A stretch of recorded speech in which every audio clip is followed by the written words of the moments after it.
नमस्कार, बधिरों के लिए खबरों के विशेष बुलेटिन में आपका स्वागत है। इस बुलेटिन में अब तक की ताजा और अहम खबरों के साथ मैं हूं पूर्णिमा मिश्रा और खबरों को पेश करेंगी रजनी कालरा। 13 मार्च से बैंक से पैसे निकालने की लिमिट अब खत्म कर दी गई है। आरबीआई ने कहा है कि 20 फरवरी से सेविंग अकाउंट से हर हफ्ते 50,000 तक निकाल सकते हैं। फिलहाल बैंक से एक हफ्ते में 24,000 तक की ही लिमिट तय है। इससे पहले आरबीआई ने रेपो रेट में किसी तरह की कटौती नहीं किए जाने का ऐलान किया, यानी कि ईएमआई में भी कोई कमी नहीं होगी। चेन्नई में शशि कला ने एआईएडीएम के दफ्तर में विधायकों के साथ बैठक की। पूरे मामले को विरोधियों की साजिश बताया। पनीर सेल्वम के रुख पर भी हैरानी जताई। कहा, कोई भी ताकत एआईएडीएमके को नहीं तोड़ सकती। इससे पहले सीएम पद से इस्तीफा दे चुके पनीर सेल्वम ने केंद्र सरकार पर भरोसा जताया। कहा कि केंद्र की सरकार तमिलनाडु की जनता के साथ है और जो तमिलनाडु की जनता के साथ है, मैं उसके साथ हूं। डीएम के नेता कनिमोझी ने तमिलनाडु में चल रहे सियासी घमासान में राज्यपाल से दखल की मांग की है। तमिलनाडु में राजनीतिक विवाद पर कांग्रेस ने बीजेपी और केंद्र सरकार पर साजिश रचने का आरोप लगाया है। एआईएडीएमके ने पनीर सेल्वम की बगावत के पीछे डीएमके का हाथ बताया है। बीजेपी ने इसे अंदरूनी मामला कहा। The governor is studying the situation constitutionally, legally, and he will take an appropriate decision, and center has no role to play in this. Supreme court ने कलकत्ता हाई कोर्ट के जस्टिस सीएस कर्णन के खिलाफ अवमानना की कार्यवाही का फैसला किया है। चीफ जस्टिस खेहर की अध्यक्षता में 7 जजों की बेंच इस पर सुनवाई करेगी। जुडिशरी के इतिहास में पहला मौका होगा। कर्णन ने आरोप लगाया था कि देश के 20 मौजूदा और पूर्व जज भ्रष्ट हैं और इसे लेकर पीएम को चिट्ठी लिखी थी। हाई कोर्ट या सुप्रीम कोर्ट के जज को हटाने के लिए संसद के दोनों ही सदनों में प्रस्ताव पारित कराना पड़ता है। इसके लिए दोनों सदनों से 2/3 बहुमत से प्रस्ताव पारित होना जरूरी है। लेकिन सुप्रीम कोर्ट ने इस मामले में पहले खुद ही सुनवाई कर फैसला किया है। आम आदमी पार्टी ने दिल्ली में किए वादों को अब तक पूरा नहीं किया और इसका सबूत सामने आया है। जी मीडिया के अखबार डीएनए के मुताबिक केजरीवाल ने 2016 से लेकर साल 2017 में दिल्ली सरकार को जारी फंड का 60% भी इस्तेमाल नहीं किया।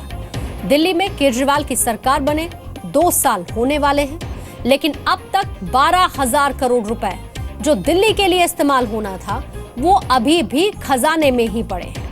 इस मामले में चीफ सेक्रेटरी ने दिल्ली सरकार के कई अधिकारियों से जवाब मांगा है।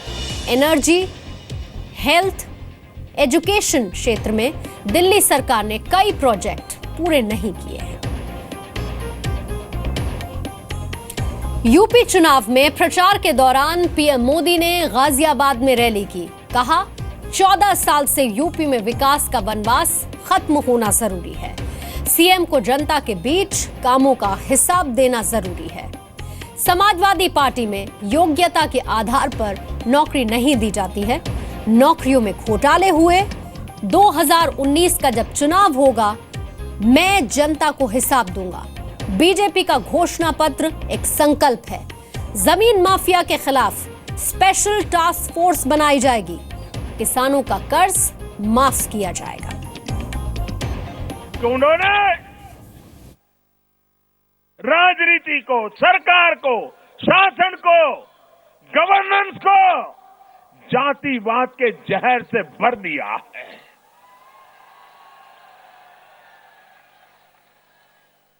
और उसके कारण उत्तर प्रदेश के नौजवान जिनका हक है, वो हक छीन लिया गया है। उत्तर प्रदेश में पहले चरण के चुनाव के लिए आज बीजेपी के 15 नेता अलग अलग जगह सभा कर रहे हैं। राहुल गांधी समाजवादी पार्टी के साथ गठबंधन के प्रत्याशियों के लिए सभा कर रहे हैं। यूपी के मुख्यमंत्री अखिलेश यादव 3 जगह रैली कर रहे हैं। डिंपल यादव भी आज यूपी के चुनावी मैदान में समाजवादी पार्टी के लिए वोट मांगेंगी। आरजेडी अध्यक्ष लालू यादव अपने दामाद राहुल यादव के लिए गौतम बुद्ध नगर की सिकंदराबाद सीट पर 3 सभा कर रहे हैं। बीजेपी अध्यक्ष अमित शाह ने हाथरस में रैली की। यूपी में विधानसभा चुनाव से पहले कांग्रेस ने अपना घोषणा पत्र जारी किया। गुलाम नबी आजाद और दूसरे वरिष्ठ नेता मौजूद थे। वादा किया शादी में महिलाओं को 50,000 से 1 लाख तक की आर्थिक मदद दी जाएगी। महिलाओं को पंचायत में 50% रिजर्वेशन दिया जाएगा। किसानों का बिजली बिल आधा किया जाएगा। 9 से 12वीं क्लास तक के बच्चों को मुफ्त साइकिल दी जाएगी। फूड सिक्योरिटी बिल पर काम होगा। शुगर मिल्स में सुधार किया जाएगा। राज बब्बर ने घोषणा पत्र तैयार होने से पहले राहुल गांधी ने किसान यात्रा की, लोगों से मिलकर समस्याओं को सुना। उत्तर प्रदेश के बुलंदशहर में आरएलडी कैंडिडेट मनोज गौतम को अपने भाई की हत्या के आरोप में गिरफ्तार किया गया है। सूत्रों के मुताबिक भाई की हत्या कर लोगों से सहानुभूति लेकर चुनाव जीतना चाहता था। यूपी विधानसभा चुनाव के लिए खुर्जा सीट से आरएलडी उम्मीदवार है मनोज गौतम। मंगलवार को एक रैली के बाद मनोज का भाई और 2 लोग लापता हो गए थे। देर रात पुलिस को गुमशुदगी की सूचना दी गई। पुलिस की खोजबीन में 2 लोगों का शव एक बगीचे में मिला था। एक मनोज का भाई और दूसरा दोस्त था। बंगाली फिल्मों की एक्ट्रेस बितास्ता साहा का शव उनके घर में सीलिंग से लटका हुआ मिला। हाथ की नस कटी हुई थी। बॉडी पर चोट के भी निशान मिले हैं। बितास्ता की मां 2 दिनों से उन्हें फोन कर रही थी, लेकिन फोन कॉल्स का कोई जवाब नहीं आ रहा था। बार बार आवाज देने पर बितास्ता ने जब दरवाजा नहीं खोला, मां ने पड़ोसियों की मदद से पुलिस को खबर दी। बॉडी करीब 2 दिन पुरानी बताई जा रही है। पुलिस पोस्टमार्टम रिपोर्ट का इंतजार कर रही है। दोस्तों के मुताबिक बितास्ता डिप्रेशन से गुजर रही थी। कुछ दिन पहले सोशल मीडिया पर लिखा था, मैं मर जाती तो अच्छा होता। उत्तर प्रदेश के मुजफ्फरनगर में विधानसभा चुनाव से पहले आचार संहिता को लेकर बीएसपी कार्यकर्ताओं और पुलिस के बीच झड़प हुई। पुलिस ने कार्यकर्ताओं पर लाठीचार्ज किया।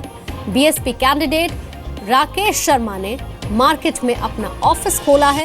कई दुकानदारों ने बीएसपी का झंडा अपनी दुकान पर लगा दिया था। सर्कल ऑफिसर ने दुकानदारों को झंडा हटाने के लिए कहा। पुलिस से बहस होने लगी। झड़प हो गई। पुलिस वालों पर बर्तन फेंके गए। हंगामा करने वालों पर पुलिस ने लाठीचार्ज किया। कई लोगों को चोटें भी आईं। राज्यसभा सांसद और एसएल ग्रुप के चेयरमैन डॉक्टर सुभाष चंद्रा ने दिल्ली में आज बच्चों को मोटिवेट करने और करियर में आगे बढ़ने का मंत्र दिया। दिल्ली के ताल कटोरा स्टेडियम में आयोजित इस कार्यक्रम के दौरान डॉक्टर चंद्रा ने बच्चों का हौसला बढ़ाने के साथ साथ उनके सवालों का जवाब भी दिया। इसके साथ ही परीक्षा के डर से बाहर कैसे निकलें, इसकी भी टिप्स दी। कहा, नेगेटिविटी यानी कि नकारात्मकता होती है, लेकिन उस पर जीत हासिल की जा सकती है, लेकिन अहंकार हमें हार की तरफ धकेल सकता है।